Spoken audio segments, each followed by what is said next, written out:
Welcome to World Ocean Radio. I'm Peter Neill, director of the World Ocean Observatory. According to the Encyclopedia Britannica, sovereignty in political theory is the ultimate overseer or authority in the decision-making process of the state and in the maintenance of political and social order.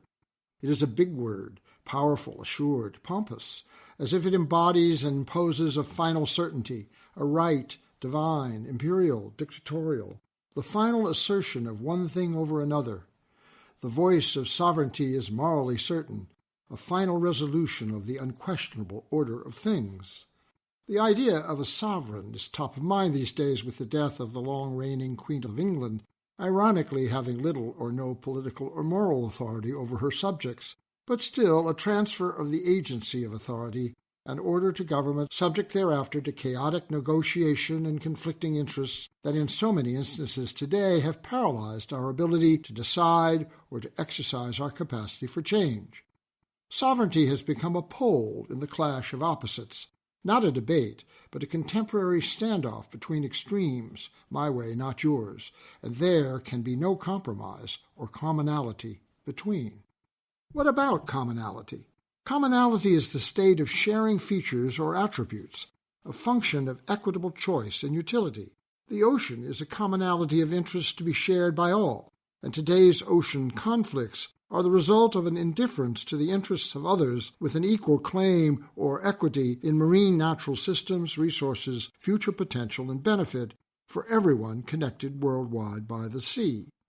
There are two extremely important ocean examples where the opposition of sovereignty and commonality collide. First, the UN Treaty for the Law of the Sea, UNCLOS, and second, within it, a treaty for the management of the high seas and seabed, the vast areas outside boundaries of national jurisdiction, negotiations for which were recently stalled at the UN over questions of state autonomy and collective action. The United States is one of the few nation-states that has not ratified the UNCLOS agreement by a vote of the U.S. Senate, which has on many occasions failed to approve the treaty for its alleged violation of American sovereignty, a national claim on ocean systems, including oil and gas reserves, seabed minerals, biodiversity, and marine genetic resources.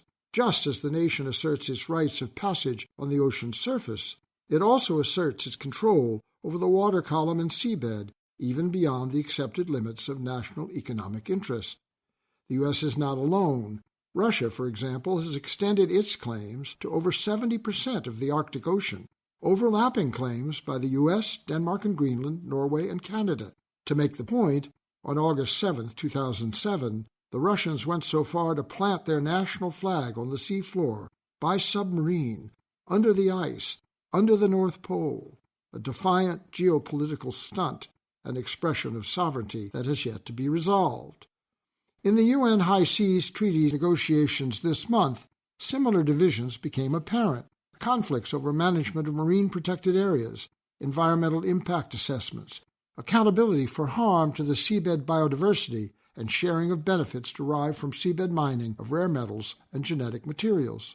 If you look carefully, you will see recurring patterns of focus: extraction, exploitation, exclusionary practice, and indifference to conservation and sustainability that underlie comparable past applications at the center of the various international climate agreements intended to decrease and redress the outcome of such actions on land. It seems we come to this point again and again in our attempt to advance new approaches to our engagement with natural resources still remaining. We are stalled by the inevitable questioning of past authority, the dilution of past sovereignty, and the resistance to the commonality inherent in an ocean that serves us all equally and holds almost all the potential for our future food, energy, freshwater, health, and security. Are we really so committed to the mistakes of our past that we would knowingly fail to embrace our future? Sovereignty must no longer be the ultimate authority of the state.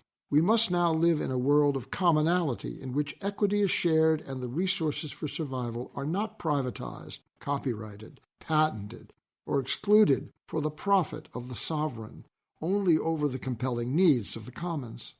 We can choose to do this. We can ratify UNCLOS to enable. We can negotiate governance of the high seas with common good and equitable benefit in mind. Nature is sovereign. The ocean rules. We will discuss these issues and more in future editions of World Ocean Radio.